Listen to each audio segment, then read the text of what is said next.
In a small, unassuming town far removed from the roar of stadiums and flashing cameras, Lionel Messi had chosen a path few could imagine. Disenchanted with the endless limelight of international sport, he yearned for a life defined not by headlines but by quiet purpose.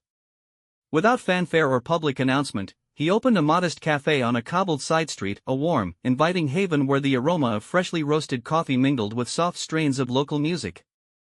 This venture was not an attempt to leverage his legendary status. Instead, it was a personal quest for normalcy, a tribute to the beauty of simple, everyday moments. Every morning, as the first light of dawn spilled over the narrow alleys, Messi would arrive at his cafe with a serene smile. His presence was understated, his eyes, ever watchful and gentle, reflected a quiet determination to serve his new community with humility and care. The interior of the cafe was a study in understated elegance. Handcrafted wooden tables, shelves adorned with time-worn books, and paintings of local landscapes that spoke of heritage and hope. Here, the clamor of celebrity life was replaced by the soft clink of cups and the murmurs of conversation, creating an atmosphere where every detail had been chosen with loving deliberation. Day by day, Messi poured his heart into his work. Each cup of coffee was crafted with meticulous care, every pastry, prepared with a passion that rivaled his mastery on the field, was served with a quiet pride. His customers, who came for the calm and authenticity of the place, never suspected that behind the gentle gaze of the cafe's owner lay the soul of a global icon. Instead, they found in him a kindred spirit, a man who valued sincerity over spectacle and simplicity over extravagance. In the warm embrace of the cafe, the legacy of a celebrated athlete transformed into that of a humble artisan dedicated to the art of living well. Yet even in this peaceful retreat, shadows of discord sometimes crept in. Unbeknownst to many in the town, a small band of local miscreants had long exploited the vulnerabilities of modest businesses. Hardened by years of petty crime and emboldened by a sense of entitlement, these men specialized in extortion, a crude practice aimed at intimidating small business owners into submission.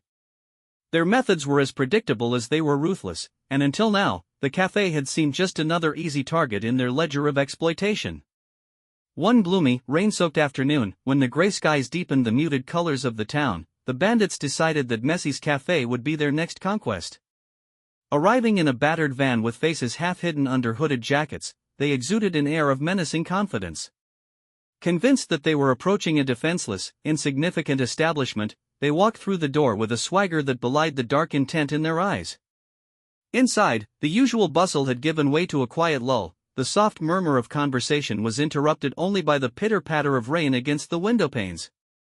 Messi, who had been tidying up after a calm morning of service, greeted the newcomers with his habitual quiet courtesy. There was no flicker of fear or anger in his eyes, only a gentle, unwavering composure that seemed to radiate from his very being. The lead bandit, a wiry man with a hardened expression, wasted no time. In a low, menacing tone, he demanded money from the proprietor to avoid trouble. His words dripped with a threat born of routine intimidation, expecting the owner to tremble under the weight of coercion. But instead of recoiling, Messi calmly invited the man to sit. With a measured tone that blended kindness with an unspoken firmness, he suggested they talk as neighbors resolving a minor disagreement rather than adversaries in a confrontation. The bandits exchanged puzzled glances. This was not the reaction they had anticipated. As Messi began to explain the struggles faced by small businesses, recounting the long hours, the sleepless nights, and the delicate balance required to keep hope alive, his voice carried a quiet authority that belied his unassuming demeanor. Every word was chosen with care, hinting at a depth of experience and resolve that transcended the boundaries of his new life. Then, amid the hushed tension, one of the intruders paused, his eyes fixated on the subtle lines on Messi's face, the calm yet unmistakable intensity in his gaze. A single name, whispered as if in disbelief, slipped from his lips, Messi. The word hung in the air like an incantation, its power shattering the routine cruelty of the moment.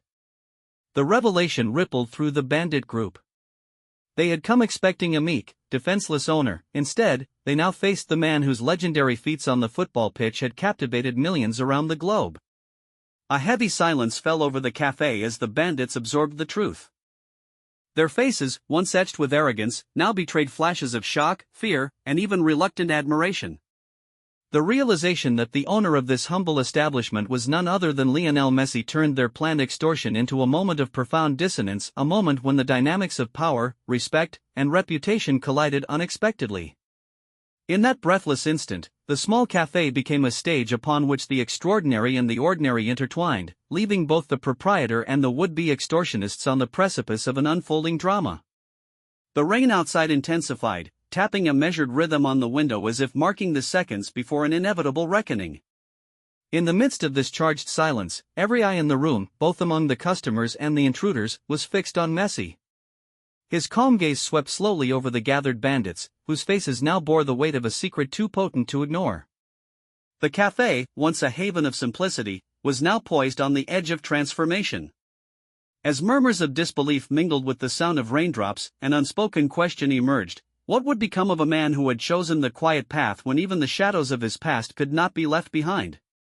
A single drop of rain traced its way down the windowpane, echoing the quiet heartbeat of the room. In that fragile moment of suspended tension, it was clear that nothing would ever be the same again.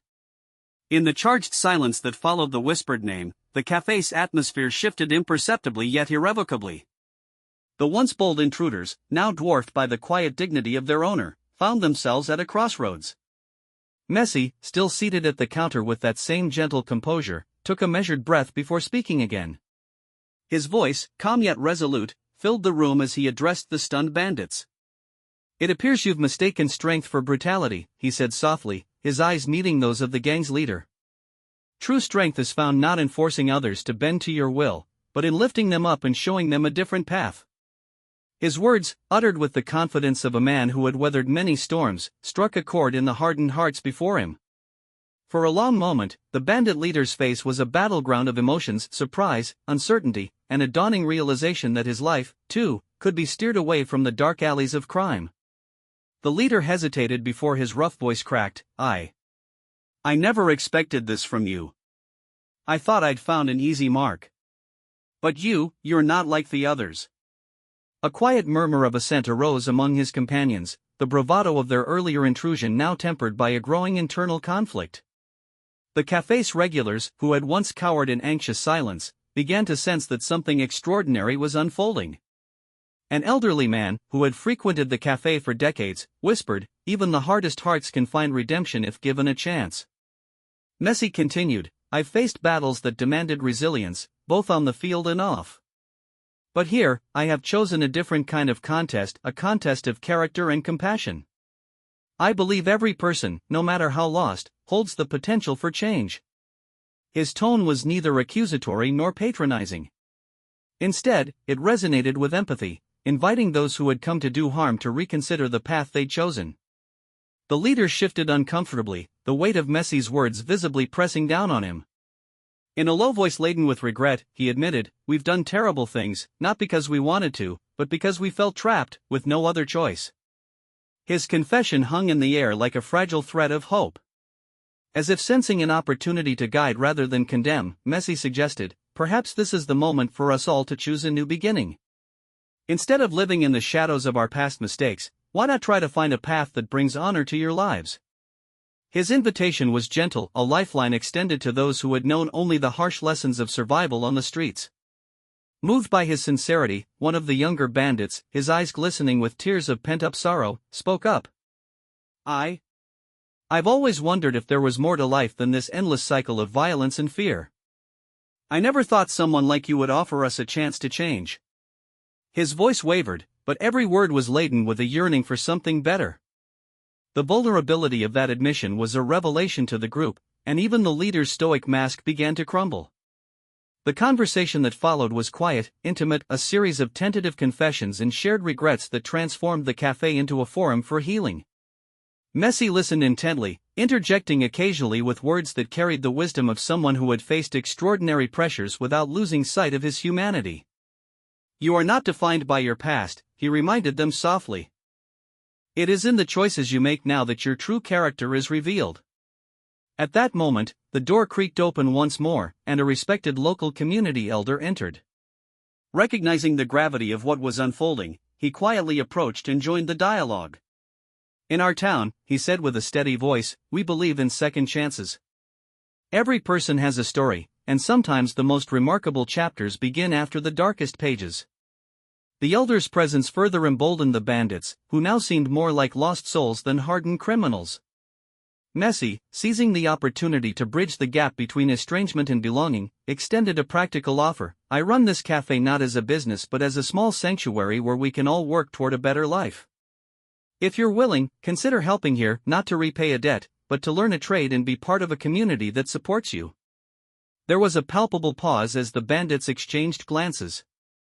The idea was as unexpected as it was revolutionary, to transform an act of extortion into an opportunity for redemption. Slowly, the leader nodded. We accept your offer," he said, his voice trembling with a mix of relief and trepidation. One by one, the other men lowered their guard, the cold glint in their eyes giving way to cautious hope. Throughout that long evening, as the rain subsided and the sky lightened with the promise of dawn, the café transformed. What had begun as a scene of intimidation evolved into a circle of candid conversation and mutual understanding. The community, too, joined in, with local artisans offering their skills, and longtime residents sharing meals and memories.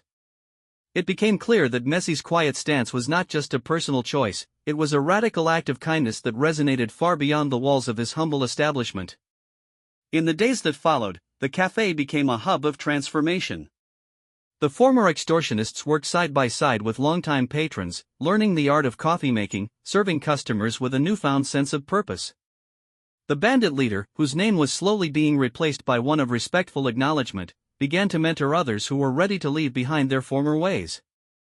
Messi, ever the quiet force, continued to operate his café with the same gentle determination, his actions speaking volumes about the power of forgiveness and the possibility of change. And so, as the town slowly healed from its scars, the legend of Lionel Messi took on a new dimension, a legacy not solely of sporting greatness but of an unyielding belief in the human capacity to transform even the darkest moments into stepping stones toward a brighter, more compassionate future.